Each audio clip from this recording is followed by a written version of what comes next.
Hello students, कल हमने coordination complex में आइसोमेरिज्म का टॉपिक शुरू किया था। ठीक है, कौन सा टॉपिक शुरू किया था? आइसोमेरिज्म वाला टॉपिक जो था वो हमने शुरू कर दिया था। ठीक है, और ये देख रहे थे कि आइसोमेरिज्म का मतलब क्या होता है। क्या देख रहे थे? आइसोमेरिज्म का मतलब क्या होता है।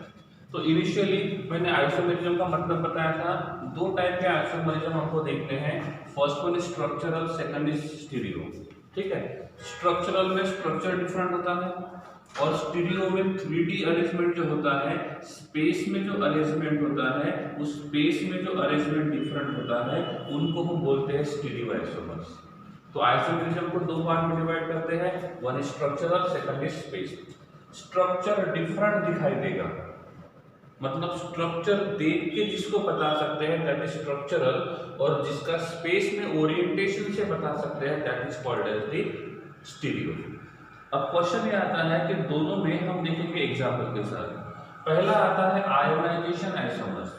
आयोनाइजेशन आइसोमर में क्या होते हैं?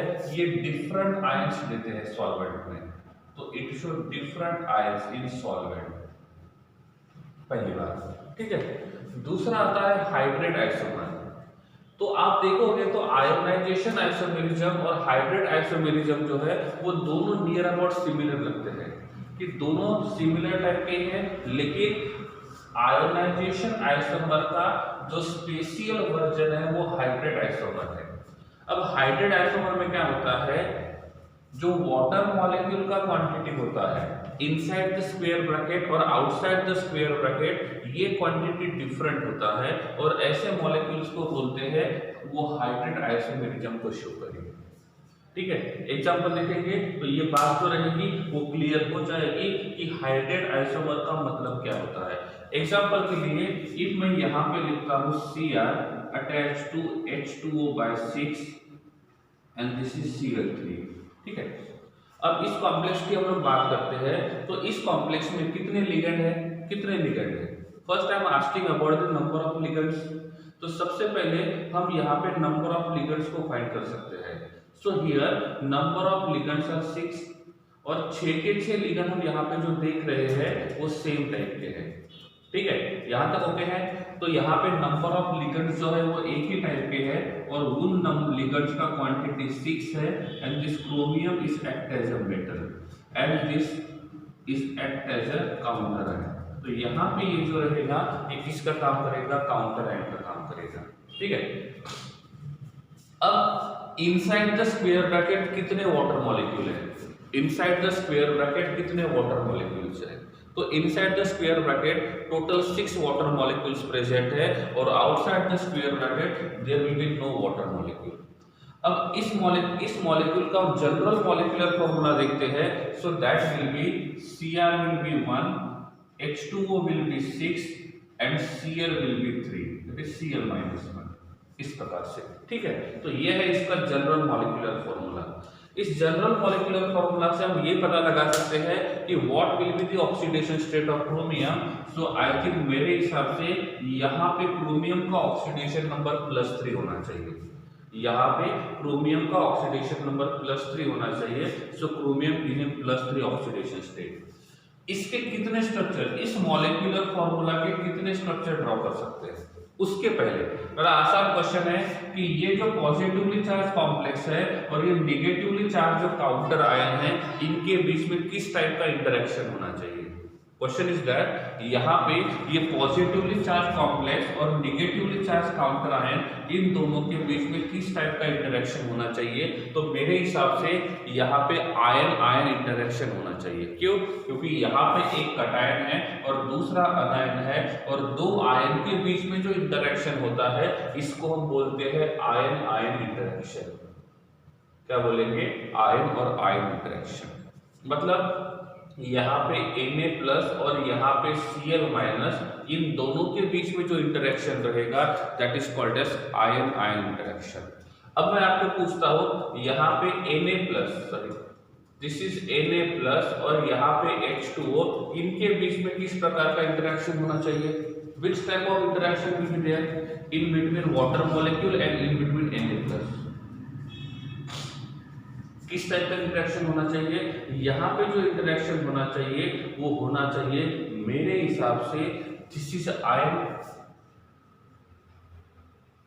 सो ये होना चाहिए आयन। और वाटर मॉलिक्यूल जो है वो डायपोलर पोलर मॉलिक्यूल है या नॉन पोलर मॉलिक्यूल है? Water is a polar molecule और नॉन पोलर मॉलिक्यूल। तो यहाँ पे जो वाटर है ये पोलर मॉलिक्यूल का काम करेगा, तो यहाँ पे ये रहेगा आयन डायपोल इंटरेक्शन। ये हमने वंडरवॉल फोर्सेस में देखा था, ये आपने वंडरवॉल फोर्स में देखा था कि यहाँ पे ये आयन जो रहेगा और ये डायपोल है, तो यहाँ पे जो इंटरेक्शन रहेगा ये आयन डायपोल होना चाहिए। तो जब भी हम लोग कोऑर्डिनेट कॉम्प्लेक्स बनाते हैं, तो वहां पे जनरली दो टाइप का इंटरेक्शन होता है, या तो वहां पे आयन आयन इंटरेक्शन होगा या तो वहां पे आयन डायपोल इंटरेक्शन होगा। इफ हम इसके हिसाब से जाते हैं तो यहाँ पे जो कॉम्प्लेक्स है और ये जो काउंटर आयन है, इन दोनों के बीच का इंटरेक्शन जो रहेगा वो किस प्रकार का होना चाहिए?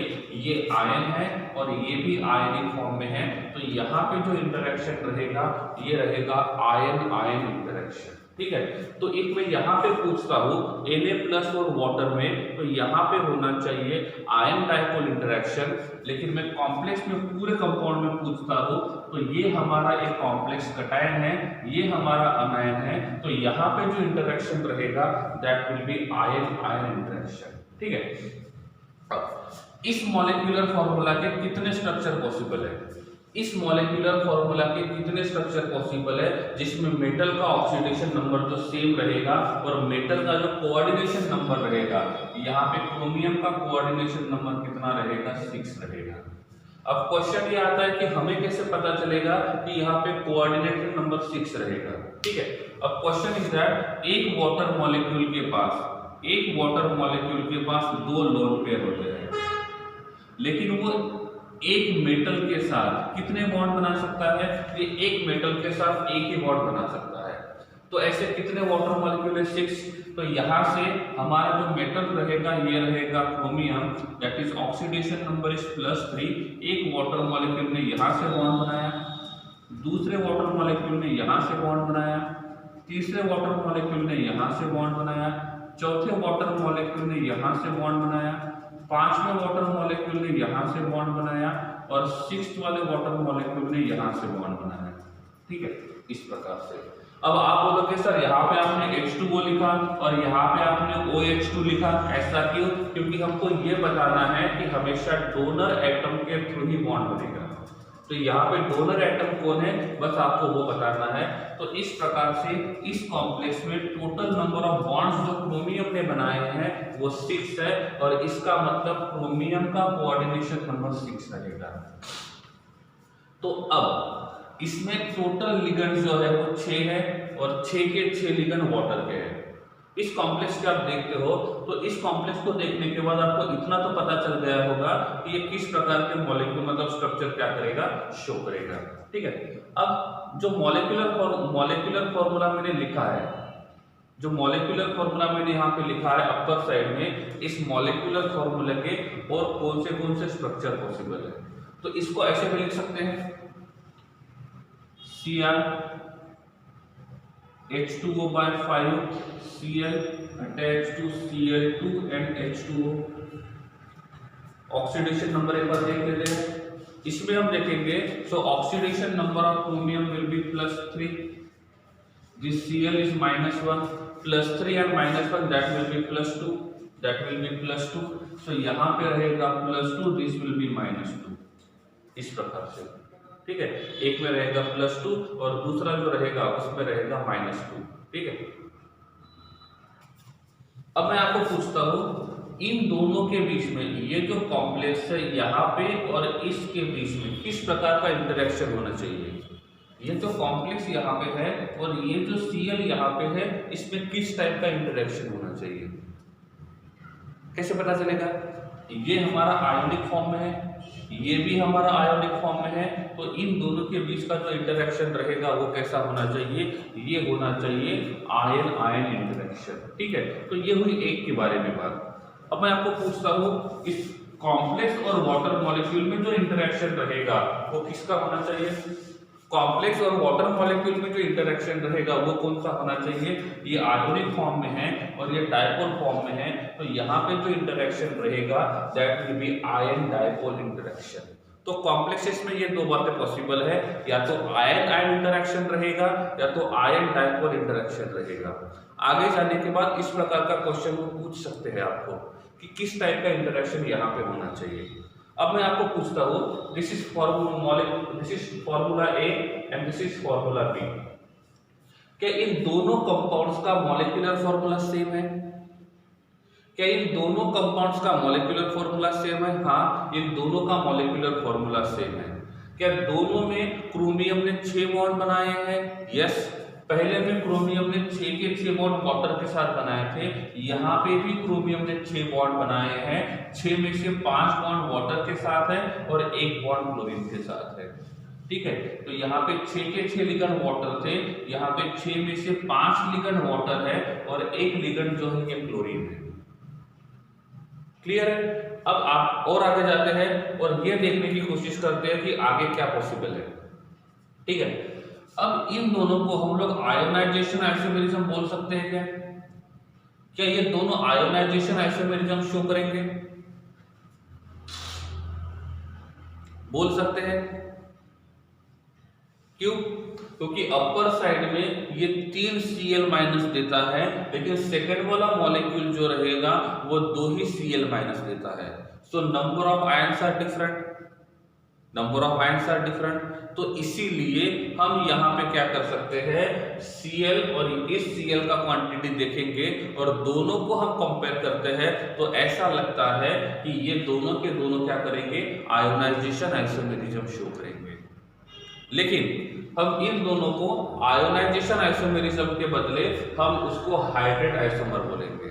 अब क्वेश्चन में आता है इन दोनों को हाइब्रिड आइसोमर क्यों कहा गया? हाइब्रिड आइसोमर का मतलब होता है इफ दो कॉम्प्लेक्स हमको देखते हैं और दोनों में इनसाइड द स्क्वायर ब्रैकेट और outside the square bracket number of water molecules change होते हैं, मतलब स्क्वायर ब्रैकेट के अंदर के वाटर मॉलिक्यूल बाहर आते हैं या तो बाहर के वाटर मॉलिक्यूल इनसाइड में जाते हैं, ऐसे टाइम पे हम उस आइसोमेरिज्म को बोलते हैं हाइब्रिड आइसोमर। आपको देखने में ऐसा लगता है कि ये जो हाइब्रिड आइसोमर रहेगा it just like a ionization isomer, और इसीलिए हाइब्रिड आइसोमर को special type of ionization isomerism कहा जाता है।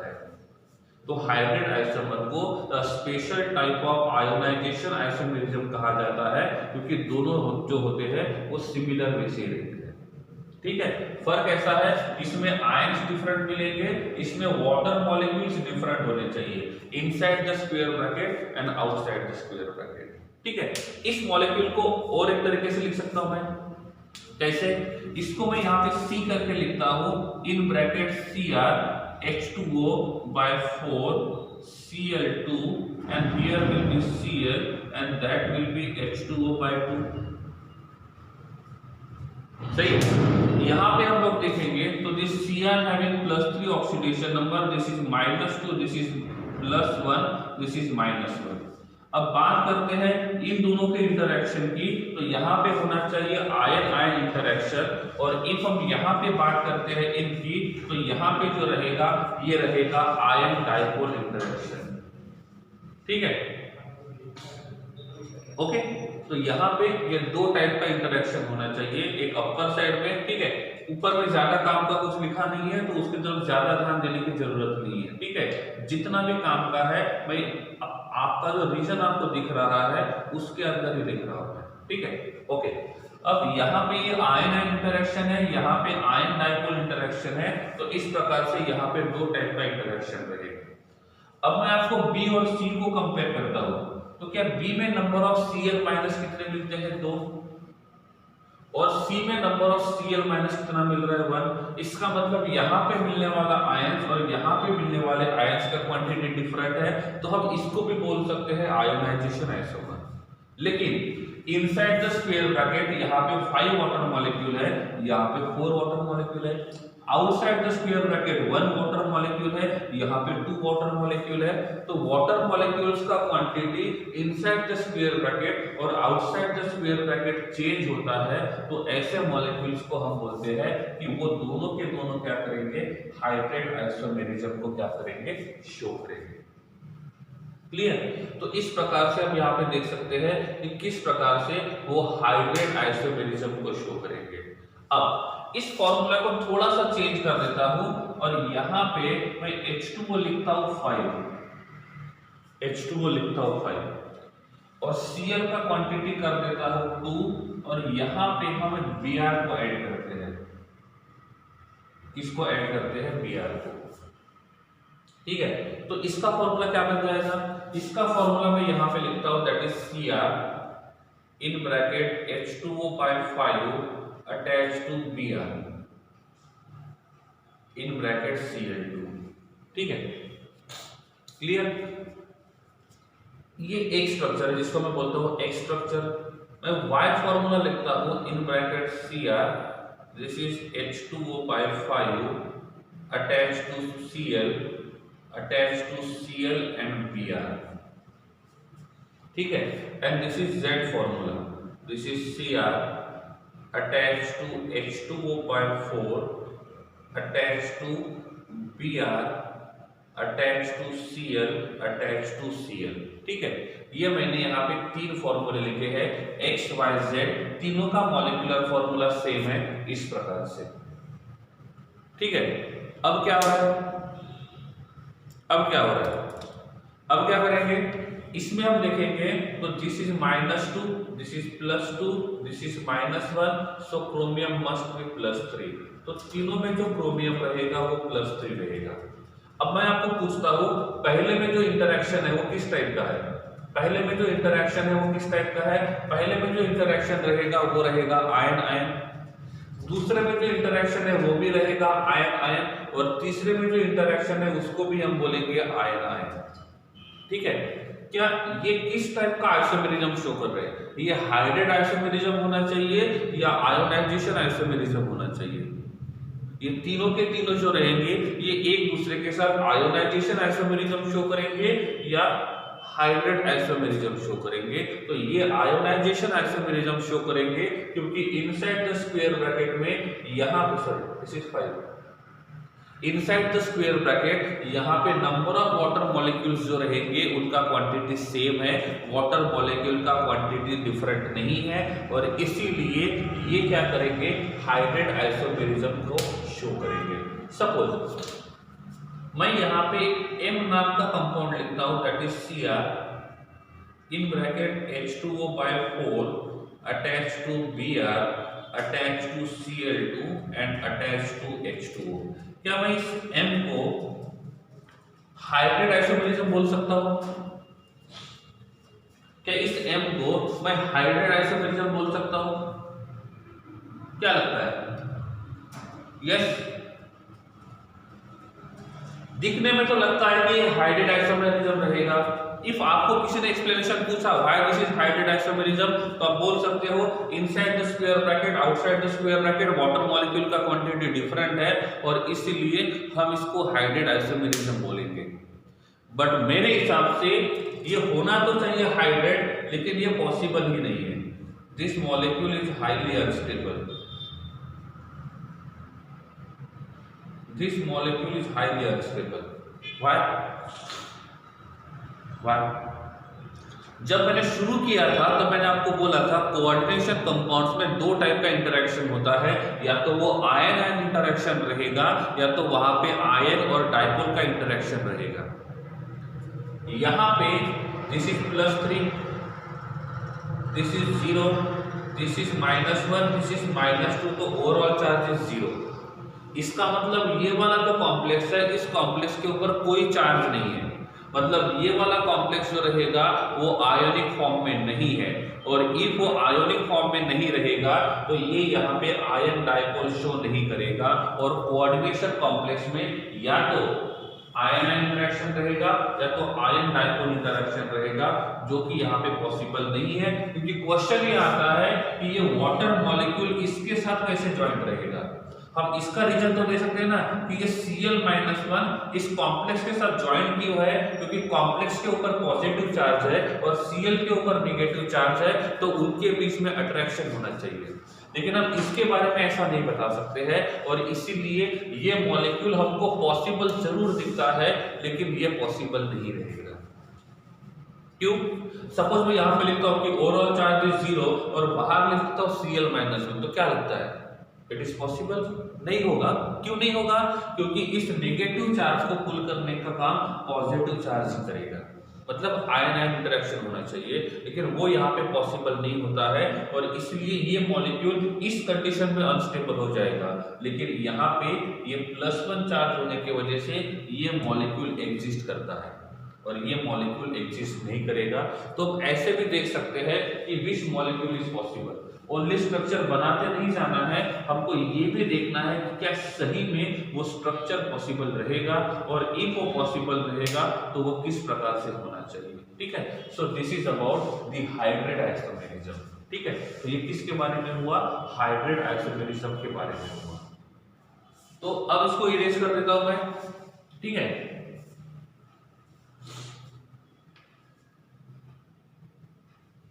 so this is about the hybrid isomerism। अब नेक्स्ट वाला जो आइसोमेरिज्म आता है उसको बोलेंगे लिंकेज आइसोमेरिज्म। क्या बोलेंगे? Linkage isomerism. अब लिंकेज आइसोमेरिज्म में क्या होगा, इसके नाम से ही आपको समझ में आ जाना चाहिए कि लिंकेज आइसोमेरिज्म का मतलब क्या होता है। ठीक है, आयोनाइजेशन में डिफरेंट आयंस मिलेंगे, हाइड्रेट में डिफरेंट वाटर का मोल क्वांटिटी मिलेगा। ठीक है, लिंकेज में क्या होता है? लिंकेज में लिंक साइड डिफरेंट रहेगा। एग्जांपल के साथ बताता हूं।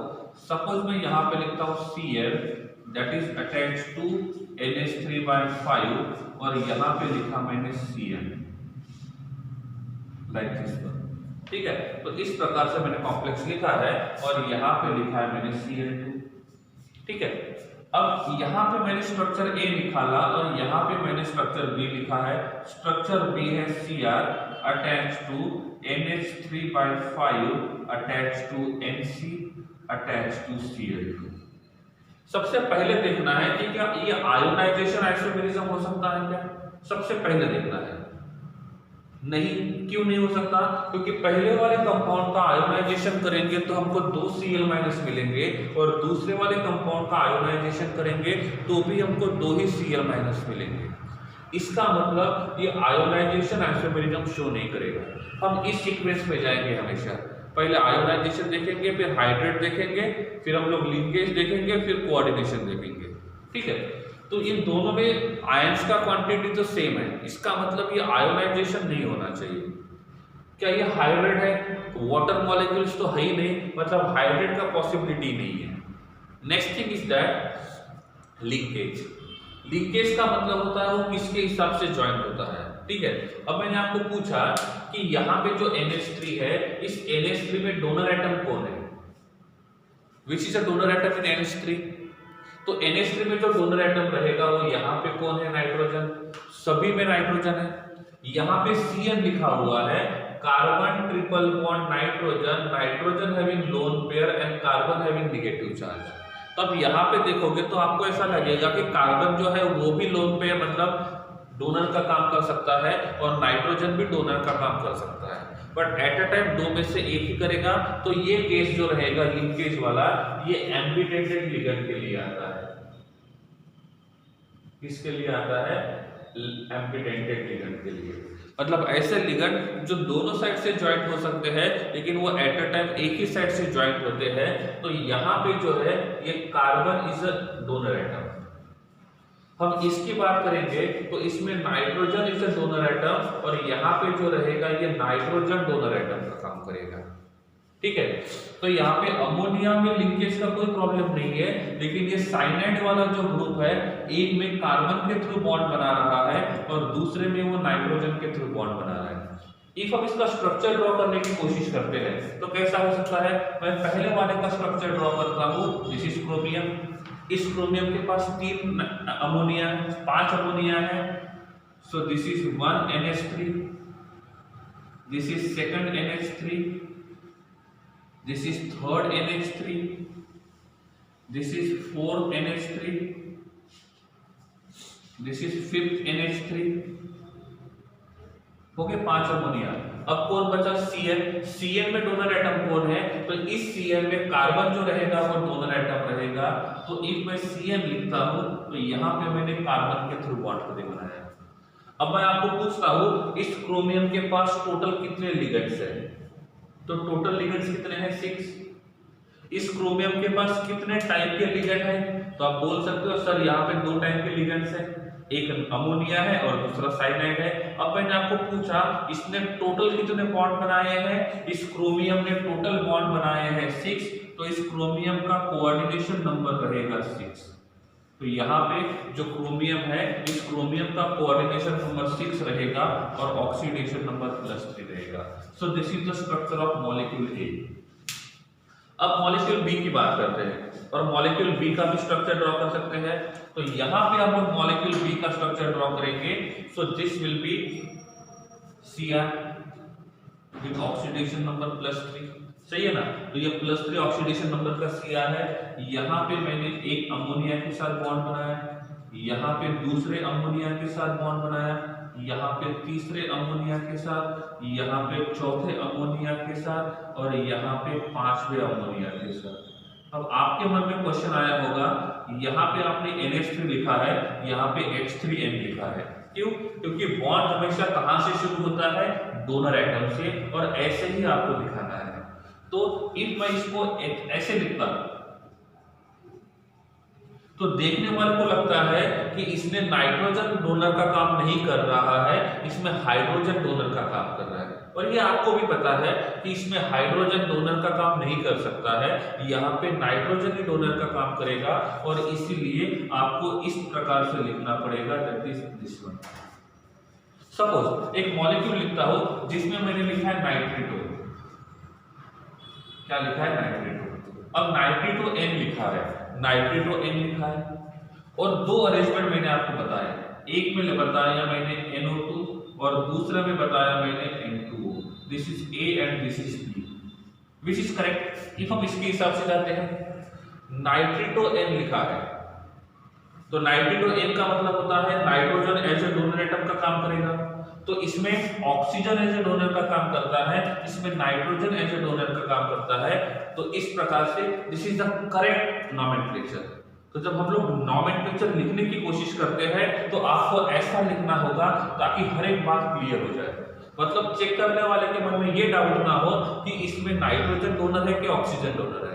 तो इफ यहाँ पे मेंशन किया हुआ है नाइट्रेटो N, तो A will be correct and B is wrong. और इसीलिए मैं यहाँ पे अमोनिया को लिखने के टाइम पे ऐसे लिखता हूँ NH3। ठीक है, ये तो हो गए 5 लिगेंड, बचा एक लिगेंड वो NC है। तो यहाँ पे मैंने Cn लिखा और nitrogen as a donor atom का काम करता है। तो दोनों में देखेंगे तो number of ions are same but linkage side is different. Linkage side is different, और जब लिंकेज साइड डिफरेंट रहेगा तो उसको बोलेंगे linkage isomers. So molecule A and molecule B both having same molecular formula, same number of chromium, same number of nitrogen, same number of hydrogen, same number of carbon, same number of chlorine, but both having a different structural formula. और दोनों में difference क्या है? तो बस इस linkage का difference है। एक में कार्बन के थ्रू लिंक हो रहा है साइनाइड और दूसरे में नाइट्रोजन के थ्रू हो रहा है साइनाइड अटैच। ठीक है, तो इस प्रकार से दोनों में सब कुछ सेम है एक लिंकेज के अलावा, और ऐसे आइसोमेरिज्म को बोलते हैं लिंकेज आइसोमेरिज्म। इसको क्या बोलेंगे? Linkage isomerism. I think that's enough for linkage isomerism. Clear? Screenshot वाली बात फिर से बताऊंगा मैं, आपको लेते रहना है। ठीक है, सो this is a simple linkage isomerism. ठीक है, सपोज इफ मैं ऐसा करता हूं, यहां पे Cn के जगह मैं HCl लिखता हूं या तो NCS लिखता हूं। ठीक है, एक में जो रहेगा वो nitrogen as a donor atom का काम करेगा और दूसरे में सल्फर जो रहेगा वो डोनर एटम का काम करेगा। तो इनको क्या बोलेंगे हम लोग? इनको क्या बोलेंगे, किस टाइप का आइसोमेरिज्म बोलेंगे, लिंकेज आइसोमेरिज्म बोलेंगे। यस, क्यों? क्योंकि दोनों में जो लिगेंड है वो सेम है, एक में सल्फर डोनर का काम कर रहा है, दूसरा नाइट्रोजन डोनर का काम कर रहा है, तो इनमें कुछ डिफरेंस नहीं है, बस थोड़ा सा एक ही डिफरेंस है। और यहाँ पे जो रहेगा वो कौन सा होना चाहिए, this will be a type of linkage isomerism. ठीक है, तो यहाँ पे जो रहेगा वो कौन होना चाहिए, लिंकेज आइसोमेरिज्म होना चाहिए। क्लियर? ओके, इरेज का काम है।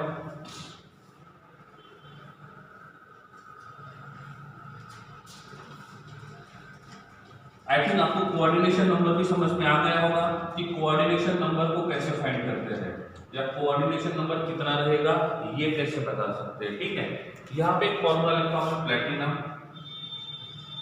In bracket H2O/4 in bracket NCS in bracket NO2। ठीक है, ये हमारा कॉम्प्लेक्स है और इस कॉम्प्लेक्स के ऊपर यहाँ पे लिखा मैंने Cl। ठीक है, क्वेश्चन इज दैट ये किस टाइप का आइसोमेरिज्म शो करेगा, ये किस टाइप का आइसोमेरिज्म शो करेगा, लिंकेज शो कर सकता है, आयोनाइजेशन तो पॉसिबल नहीं है, number of ions are same. ठीक है, तो इसके दूसरे कितने स्ट्रक्चर पॉसिबल है जिसमें ये लिंकेज आइसोमेरिज्म शो कर सकता है, ये कितने लिंकेज आइसोमेरिज्म शो कर सकता है। ठीक है, ये लिंकेज भी कर सकता है, हाइब्रिड भी कर सकता है, इनसाइड द वाटर मॉलिक्यूल और आउटसाइड द वाटर मॉलिक्यूल इनको चेंज करते हैं तो ये क्या करेगा, हाइब्रिड आइसोमेरिज्म का काम करेगा। क्यों? क्योंकि इसके पास वाटर मॉलिक्यूल प्रेजेंट है, तो जिसके पास वाटर मॉलिक्यूल प्रेजेंट रहेगा वो नॉर्मली हाइब्रिड आइसोमेरिज्म का काम कर सकता है। अब ये तो हुई हाइब्रिड आइसोमेरिज्म की बात, मैं आपको पूछ रहा हूं इसके कितने लिंकेज आइसोमेरिज्म पॉसिबल है, how many linkage isomerisms are possible, मतलब इसको पकड़ के केवल कितने लिंकेज आइसोमेरिज्म पॉसिबल रहेंगे, इसको पकड़ के टोटल कितने लिंकेज आइसोमेरिज्म वाले स्ट्रक्चर फाइंड कर सकते हैं।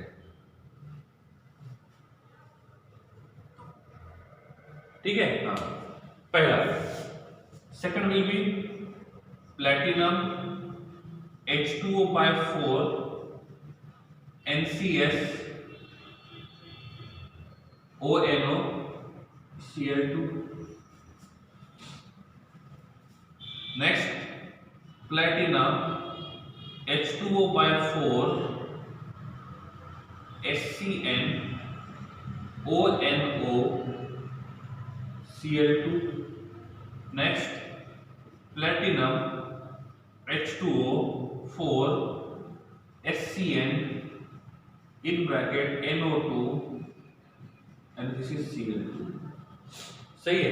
अब मैंने आपको पूछा इन चारों में हम लोग देखेंगे तो किस प्रकार का आइसोमेरिज्म होना चाहिए, तो इन चारों में जो रहेगा वो लिंकेज आइसोमेरिज्म होना चाहिए। ठीक है, इसमें जो डोनर एटम है वो नाइट्रोजन है, इसमें भी नाइट्रोजन है, इसमें नाइट्रोजन है तो इसमें ऑक्सीजन है, इसमें सल्फर है, इसमें ऑक्सीजन है, इसमें सल्फर है और इसमें नाइट्रोजन है। हम इन दोनों को कंपेयर करते हैं तो नाइट्रोजन है, इसमें नाइट्रोजन और ऑक्सीजन है, दोनों डिफरेंट हो गए। हम इन दोनों को कंपेयर करते हैं तो क्या होगा, इसमें नाइट्रोजन और नाइट्रोजन है, इसमें सल्फर और ऑक्सीजन है। हम इनको कंपेयर करेंगे तो इसमें नाइट्रोजन है, इसमें सल्फर और नाइट्रोजन है। ठीक है, हम इन दोनों को कंपेयर करेंगे तो क्या होगा, इसमें सल्फर कॉमन है, यहाँ पे ऑक्सीजन के थ्रू अटैच्ड है, इसमें नाइट्रोजन के थ्रू अटैच्ड है। इफ हम इन दोनों को कंपेयर करते हैं तो क्या होगा, दोनों में ऑक्सीजन अटैच्ड है, बट यहाँ पे जो है वो नाइट्रोजन और सल्फर है। तो एक क्वेश्चन ऐसे भी आ सकता है, how many linkage isomerisms are possible. तो आपको ये भी ध्यान रखना है कि कितने लिंकेज आइसोमेरिज्म हो सकते हैं। क्लियर? तो this is about the linkage isomerism. ये बहुत ही सिंपल है कि लिंकेज आइसोमेरिज्म जो रहेगा वो किस प्रकार से काम करेगा। तो लिंकेज आइसोमेरिज्म इस प्रकार से क्या करना चाहिए, काम करना चाहिए। ठीक है, सो this is about the linkage isomerism. ठीक है, okay, so this is about the linkage isomerism. दो बार इसमें दो टाइप के क्वेश्चन आ सकते हैं, या तो ये पूछा जाएगा कि ये किस टाइप का आइसोमेरिज्म शो करेगा। इफ मॉलिक्यूलर फॉर्मूला दिया हुआ है तो ये पूछा जाएगा इसमें कितने टाइप के लिंकेज आइसोमेरिज्म पॉसिबल है। मैंने आपको लिंकेज पूछा इसलिए यहाँ पे 4 ही पॉसिबल थे। मैं आपको लिंकेज के साथ हाइब्रिड में पूछता तो नंबर ऑफ आइसोमेरिज्म बढ़ जाते हैं, नंबर ऑफ आइसोमेरिज्म बढ़ जाते हैं। तो इस प्रकार से हम नंबर ऑफ आइसोमेरिज्म्स को कम ज्यादा कर सकते हैं। ये डिपेंड करता है कि ये हम किस प्रकार का क्वेश्चन पूछ रहे हैं, ठीक है। अब तीसरा जो आता है वो आता है कोऑर्डिनेट आइसोमेरिज्म, कोऑर्डिनेशन आइसोमेरिज्म। अब ये जो कोऑर्डिनेशन आइसोमेरिज्म है ये बनाने के लिए मिनिमम 2 कॉम्प्लेक्स होने चाहिए, मिनिमम 2 कॉम्प्लेक्स होने चाहिए। तो पहला हमने लिखा NH3/4 और दूसरा यहाँ पे लिखा है प्लेटिनम, दिस इज Cl/4, ठीक है। अब मैं आपको क्वेश्चन पूछता हूँ यहाँ पे ऑक्सीडेशन नंबर क्या होना चाहिए। अब मैं बात करता हूँ ये फर्स्ट कॉम्प्लेक्स और second complex. So which complex will be cationic and which complex will be anionic. जब भी इस प्रकार से लिखा जाता है तो हमको यह देखना होगा कि जो पहले लिखा जाता है वो हमेशा कटायनिक होता है और जो दूसरा लिखा जाता है वो हमेशा अनायनिक होता है, ठीक है। तो सिंपल सी बात है, this will be cationic and this will be anionic, ये लिख लेता हूं मैं। So this will be cationic complex and this will be anionic complex. Nomenclature नहीं देख रहे हम लोग, नॉमेनक्लेचर देखते तो मैं इसका IUPAC से नॉमेनक्लेचर दिखता यहाँ पे। नॉमेनक्लेचर नहीं देखना है हमको, बस ये बताने का काम करना है कि ये किस प्रकार से पॉसिबल स्ट्रक्चर्स होंगे, ठीक है। सो पॉसिबिलिटी ऐसी है, this will be +2, so this will be +2, this will be +2, this will be -4 and this will be +2, sorry this will be -2। Okay, ये हो गया क्लियर इस प्रकार से, ठीक है। तो हमने ये मान के चला कि कॉपर का ऑक्सीडेशन नंबर भी +2 है और प्लैटिनम का ऑक्सीडेशन नंबर भी +2 है, ठीक है। बहुत पॉसिबिलिटीज आते हैं। अब इसमें कोऑर्डिनेशन आइसोमेरिज्म में क्या होता है, कोऑर्डिनेशन आइसोमेरिज्म में क्या होता है, ये 2 कॉम्प्लेक्स उनमें से एक कटायनिक है और दूसरा अनायनिक है, ये दोनों एक्सचेंज करते हैं। तो हम यहां पे लिख सकते हैं एक्सचेंज ऑफ लिगेंड्स।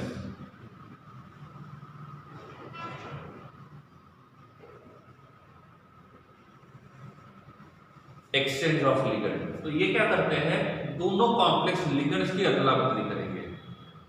अब पहले वाले कॉम्प्लेक्स के पास अमोनिया है, दूसरे वाले कॉम्प्लेक्स के पास क्लोरीन है, तो ये दोनों क्या करते हैं, एक दूसरे के साथ एक्सचेंज करेंगे। एक बात और, कभी ऐसा भी हो सकता है यहाँ पे भी कॉपर हो और यहाँ पे भी कॉपर हो। ये जरूरी नहीं है कि जब 2 कॉम्प्लेक्स साथ में होते हैं तो दोनों के पास मेटल डिफरेंट ही हो, मे भी मेटल सेम भी हो सकते हैं, जैसे कॉपर और कॉपर हो सकता है, इट मे बी प्लैटिनम और प्लैटिनम भी हो सकता है, जरूरी नहीं है कि दोनों सेम ही रहे। अब एक्सचेंज ऑफ लिगेंड का मतलब क्या है, अमोनिया मतलब ये कॉपर अमोनिया इसको देगा और यहां से क्लोरीन लेगा, तो कितने और पेयर बन सकते हैं, कैसे फाइंड करेंगे। अब क्या किया, इस कॉपर ने एक अमोनिया क्लोरीन को दिया, मतलब प्लैटिनम को दिया, और प्लैटिनम का एक क्लोरीन अपने पास लिया, पहली पॉसिबिलिटी। तो स्ट्रक्चर क्या होगा, structure will be Cu attached to NH3/3 Cl और यहाँ पे रहेगा platinum Cl3 in bracket NH3, सही है। मतलब अभी तक एक ही लिगेंड का एक्सचेंज हुआ है, दूसरा कैसे हो सकता है, that is Cu attached to NH3/2 attached to Cl2, here platinum Cl2 attached to NH3/2। क्या हुआ, 2 को एक्सचेंज किया, एक एक को एक्सचेंज करते जाएंगे, ठीक है। उसके बाद आएगा Cu in bracket NH3 Cl3, here platinum Cl in bracket NH3/3, ऐसे, सही है। एक और पॉसिबल है, वो कौन सा है, Cu Cl4 here platinum in bracket NH3/4, सही है। इज इट ओके, सही है गलत है, ठीक है। तो हम इस प्रकार से यहाँ पे क्या कर सकते हैं, लिगेंड्स का एक्सचेंज कर सकते हैं, ठीक है। अब जब लिगेंड्स का हम लोग एक्सचेंज करेंगे तो लिगेंड्स के एक्सचेंज में क्या होता है, कितने मिलेंगे हमको, हम लिगेंड को एक्सचेंज करते हैं तो टोटल कितने पॉसिबिलिटीज है, कितने पॉसिबिलिटीज है, how many possibilities are there, so number of possibilities कितने हैं, 5, 1 2 3 4 5, इनको मैं एबीसीडी बोल देता हूं, ठीक है। This is A, this is B, this is C, this is D and this is F, A B C D E F, okay. So how many possibles, 5 are possible, ठीक है। अब मैंने पूछा फर्स्ट एंड सेकंड किस type के isomerism show करेंगे, तो दोनों में मेटल भी सेम है लेकिन लिगेंड्स जो है उनका एक्सचेंज हुआ है, तो इन दोनों में जो आइसोमेरिज्म रहेगा वो कौन सा होना चाहिए, कोऑर्डिनेशन आइसोमेरिज्म होना चाहिए, कौन सा होना चाहिए, कोऑर्डिनेशन आइसोमेरिज्म होना चाहिए, ठीक है। अब मैं बोलता हूं यहां पे 5 पॉसिबल लगते हैं लेकिन मेरे हिसाब से 5 पॉसिबल नहीं है, मेरे हिसाब से 5 पॉसिबल नहीं है, it may be more than 5, it may be less than 5, क्या लगता है आपको, it may be greater than 5, it may be less than 5, दोनों पॉसिबिलिटीज है, it may be greater than 5, it may be less than 5, okay. पहले condition देखते हैं, here oxidation number is +2, this is +2, this is -2, okay, so this is okay. Second, this is +2, देखो हर किसी में metal का oxidation number same रहेगा, so oxidation number of metal will be same, there will be no change in oxidation state of metal, okay. This is +2, this is -1, so this is +1, okay. This is +2, this is -3, this is 0, this is -1, okay, +1 -1 that is okay.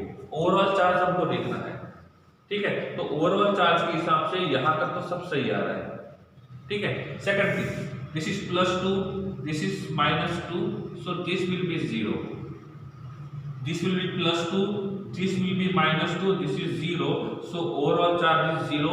ये possible नहीं है क्योंकि दो complex एक दूसरे के पास तभी आएंगे जब उनके बीच में इंटरेक्शन रहेगा, चाहे वो आयन आयन इंटरेक्शन क्यों ना रहे, इन दोनों के बीच में कोई इंटरेक्शन रहेगा ही नहीं, क्योंकि पहला वाला कॉम्प्लेक्स भी इलेक्ट्रिकली न्यूट्रल है और दूसरा वाला कॉम्प्लेक्स भी इलेक्ट्रिकली न्यूट्रल है। इसका मतलब इसमें एक जगह जो पॉसिबिलिटी है वो कम हो गई है, ठीक है। तो एक तो थर्ड वाला जो रहेगा, जो सी वाला रहेगा वो पॉसिबल नहीं रहेगा।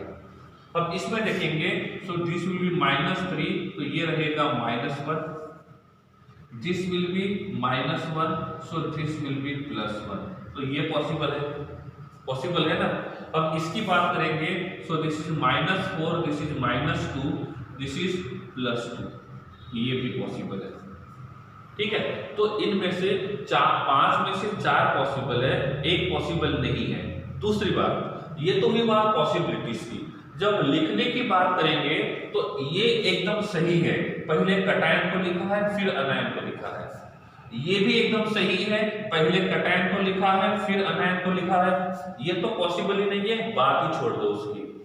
अब इसमें क्या हो रहा है, यहाँ पे पहले अनायन को लिखा हुआ है और बाद में कटायन को लिखा हुआ है, और रूल क्या कहता है, पहले कटायन को लिखना है फिर अनायन को लिखना है। तो आप इस प्रकार से लिखोगे तो ये गलत है, इसलिए आपको क्या करना पड़ेगा, एक्सचेंज करना पड़ेगा, और सेकंड वाले कॉम्प्लेक्स को पहले लिखेंगे और फर्स्ट वाले कॉम्प्लेक्स को बाद में लिखेंगे।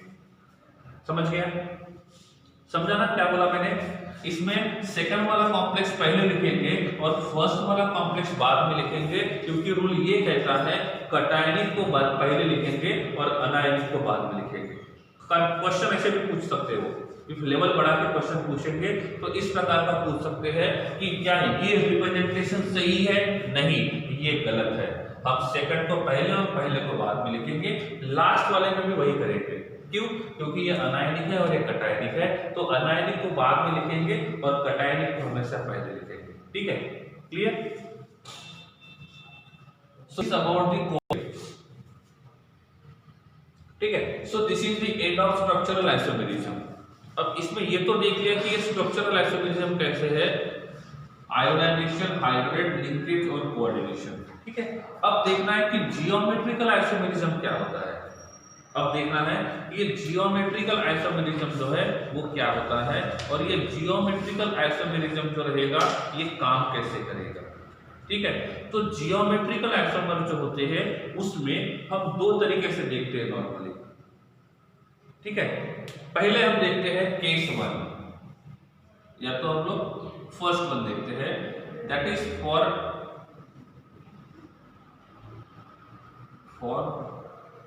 कोऑर्डिनेशन नंबर 4, और बाद में देखेंगे नंबर 2 में फॉर कोऑर्डिनेशन नंबर 6। इसका मतलब इसमें मेटल जो रहेगा वो 4 बॉन्ड बनाएगा, और दूसरे में जो मेटल जो रहेगा वो कितने बॉन्ड बनाएगा, 6 बॉन्ड बनाएगा। ठीक है, क्लियर। तो ये होता है जियोमेट्रिकल आइसोमर। जियोमेट्रिकल आइसोमरिज्म जो है वो इसमें जो पॉसिबल है वो दो, या तो ये जियोमेट्री जो रहेगा ये टेट्राहेड्रल रहेगा। जियोमेट्री कैसे रहेगा, टेट्राहेड्रल रहेगा। ठीक है, या तो ये स्क्वायर प्लैनर रहेगा, या तो वो क्या रहेगा, स्क्वायर प्लैनर रहेगा। टेट्राहेड्रल कब होता है, जब हाइब्रिडाइजेशन विल बी sp3, और स्क्वायर प्लैनर कब होता है, when hybridisation will B sp2। ये मैं आगे बताऊंगा आपको आइडेंटिफाई कैसे करना है कि कौन स्क्वायर प्लैनर है और कौन टेट्राहेड्रल है। ठीक है, अभी के लिए इतना मान कर चलते हैं कि टेट्राहेड्रल और स्क्वायर प्लैनर 2 टाइम्स पॉसिबल है। हाइब्रिडाइजेशन दोनों में डिफरेंट रहेगा। In one hybridization will be sp3, in second hybridization will be dsp2। Okay, अब आपको टेट्राहेड्रल का स्ट्रक्चर पता है, देखा था नहीं देखा था? Do you know about the tetrahedral structure? Tetrahedral में 4 बॉन्ड होते हैं, 4 में से 2 बॉन्ड प्लेन में रहेंगे, 1 will be above the plane, second will be below the plane. कितना होता है बॉन्ड एंगल? बॉन्ड एंगल कितना होता है टेट्राहेड्रल में? ऑल विल बी सेम, और सभी का जो बॉन्ड एंगल होता है वो नॉर्मली होता है 109.28। Is it? नॉर्मल कितना होता है 109.28। 120 जो होता है वो sp2 में होता है। हम sp3 की बात कर रहे हैं जो टेट्राहेड्रल होता है, और वहां पे जो बॉन्ड एंगल रहेगा वो 109.28 रहेगा। अरे स्ट्रक्चर ऑफ मीथेन CH4 का जो स्ट्रक्चर ड्रॉ किया था उसमें जो बॉन्ड एंगल था दैट इज 109.28। ठीक है, इफ हम टेट्राहेड्रल की बात करते हैं तो टेट्राहेड्रल जो रहेगा वो इस प्रकार का होता है, लाइक दिस वन। ठीक है, वो एक साथ पकड़ना थोड़ा मुश्किल हो जाएगा, बट मैं ट्राई करता हूं इस प्रकार से। ठीक है, तो जिसमें बॉन्ड एंगल जो रहेगा वो सेम रहेगा। ठीक है, यहाँ पे भी सेम रहेगा, इसमें भी सेम रहेगा, इसमें। So this is the structure of tetrahedral geometry, आप देख सकते हो। So this is the structure of tetrahedral geometry. Square planar कैसे रहेगा? स्क्वायर प्लैनर जो रहेगा वो ऐसे रहेगा। स्क्वायर प्लैनर जो रहेगा वो ऐसे रहेगा, like this one. So this is square planar. ठीक है, तो स्क्वायर प्लैनर में बॉन्ड एंगल कितना होना चाहिए? कितना होना चाहिए बॉन्ड एंगल? या तो ये 90 रहेगा, या तो ये 120 रहेगा। सो हाउ मेनी पॉसिबिलिटीज? 2 पॉसिबिलिटीज। यहाँ पे हम देखेंगे so bond angle will be 90, हम इसमें हम देखेंगे so bond angle will be 120। Clear है? हाँ या नहीं बोल तो सकते हो ना आप लोग, एस और नो। ठीक है, पता तो चले कि आपको समझ रहा है कि नहीं समझ रहा है। ठीक है, सो इसमें this is square planar. Square planar का मतलब होता है 4 बॉन्ड रहेंगे, चारों के चारों एक ही प्लेन में रहेंगे। तो स्क्वायर प्लैनर में चारों के चारों बॉन्ड एक ही प्लेन में आते हैं। टेट्राहेड्रल में 4 में से 2 बॉन्ड प्लेन में रहेंगे, 1 will be above the plane and second will be below the plane.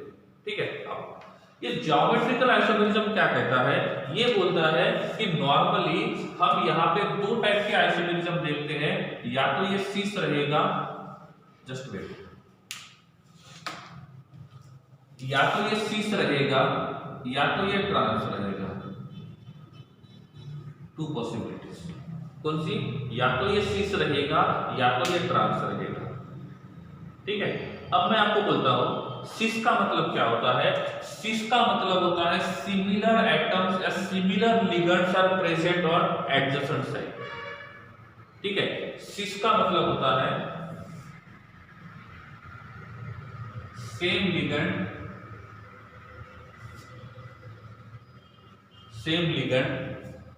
Present on adjacent side. तो दूसरा ट्रांस आता है। ट्रांस का मतलब होता है same ligands present on opposite side. Same ligand present on opposite side. ठीक है। अब आपको ये बताना है कि कौन सिस रहेगा और कौन ट्रांस रहेगा। ठीक है। अब पहला वाला मॉलिक्यूल लिखता हूं, इसमें सेंट्रल एटम रहेगा M और इसके पास 4 लिगेंड है A के और ये रहेगा MA4। क्या रहेगा? MA4। ठीक है। पहले हम इसको टेट्राहेड्रल में बात करते हैं। ठीक है। सो टेट्राहेड्रल में क्या होगा? ऐसा टेट्राहेड्रल है। ठीक है। दिस वन ये ऊपर लगाया हुआ है। ठीक है। ऐसे यहां पे भी A है और यहां पे भी A है, इसमें भी A रहेगा और इसमें भी A रहेगा।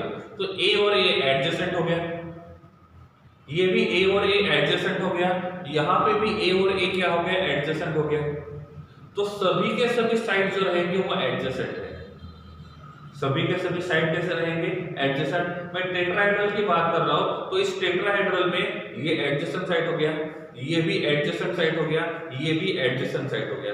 आप ऐसे देखोगे तो ये दोनों एडजेसेंट है। तो इन चारों साइड में से कौन, क्या इसमें कोई अपोजिट साइड पॉसिबल है? इसमें कोई अपोजिट साइड पॉसिबल है? नहीं समझ रहे मेरी बात को? ठीक है। हमने ये टेट्राहेड्रल स्ट्रक्चर देखा है। इस टेट्राहेड्रल स्ट्रक्चर में सपोज मैं आपको पूछता हूं कि ये दोनों एडजेसेंट है कि अपोजिट है? These are adjacent or opposite? क्या पॉसिबिलिटी है?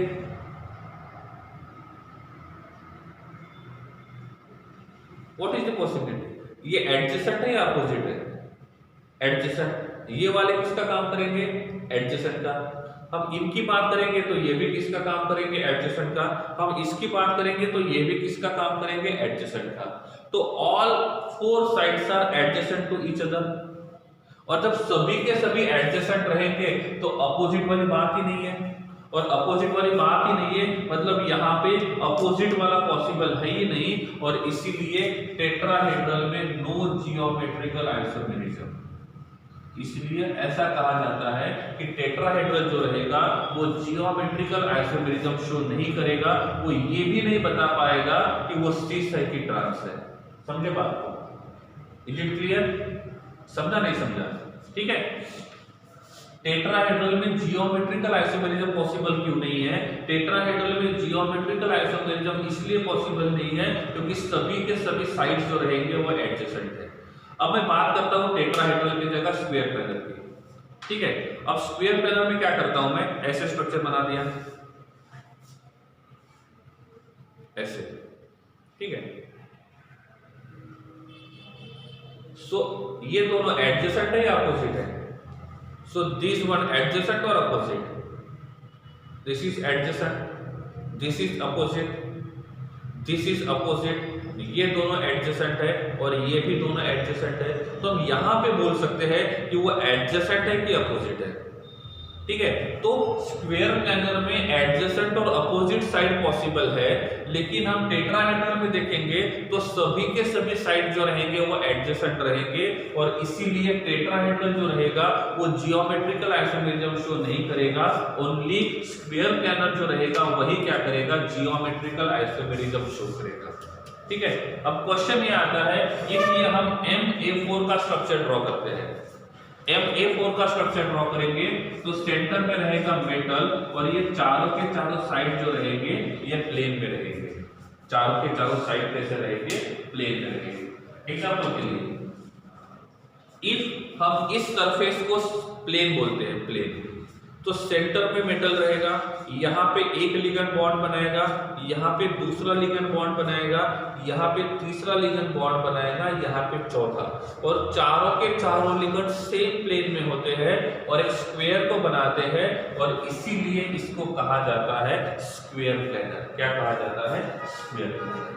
अब स्क्वायर प्लेनर में क्या होगा, चार कॉर्नर है, अब चारों कॉर्नर को मैंने ऐसे डॉटेड लाइन से जॉइन कर दिया, तो ये यहाँ पे स्क्वायर बनाएंगे और इसीलिए कहा जाता है स्क्वायर प्लेनर। अब ये MA4 है, इसका मतलब यहाँ पे चार लिगेंड है और चारों के चारों लिगेंड कौन से है? AA है। अब ये A और A एडजेसेंट है कि अपोजिट है? ये दोनों के दोनों A एडजेसेंट है या अपोजिट है? So these are adjacent. तो इनके हिसाब से ये स्ट्रक्चर कैसा होना चाहिए? सिस होना चाहिए। हम A और A यहाँ पे रखते हैं तो ये दोनों के दोनों कैसे है? अपोजिट है, और इफ ये अपोजिट रहेंगे तो ये क्या होना चाहिए? ट्रांस होना चाहिए। तो इसमें ऐसा होता है ये सिस या तो ट्रांस। अब क्या किया, इस A के जगह मैंने B लिख दिया और इस A के जगह मैंने B लिख दिया, तो क्या लगता है? दिस मॉलिक्यूल इज सिस और trans? This molecule is a cis और trans? It must be a cis. Yes, cis होना चाहिए?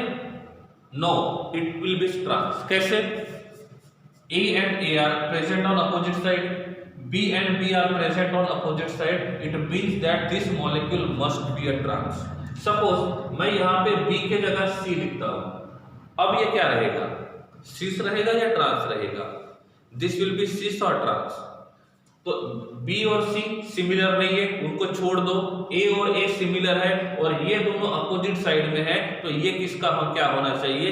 ये वाला जो रहेगा वो क्या होना चाहिए? ट्रांस होना चाहिए। क्या होना चाहिए? ट्रांस। किसके हिसाब से ट्रांस रहेगा?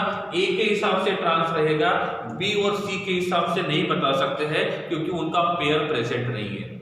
अब मैंने A और C का पोजीशन एक्सचेंज कर दिया, सो this is A and this is C। ये क्या होना चाहिए? सिस और ट्रांस।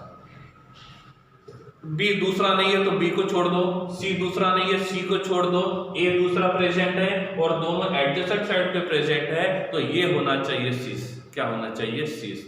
तो इस प्रकार से हम स्क्वायर प्लेनर में सिस ट्रांस आइसोमेरिज्म को देख सकते हैं, लेकिन टेट्राहेड्रल में सिस ट्रांस आइसोमेरिज्म को नहीं देख सकते हैं। ठीक है।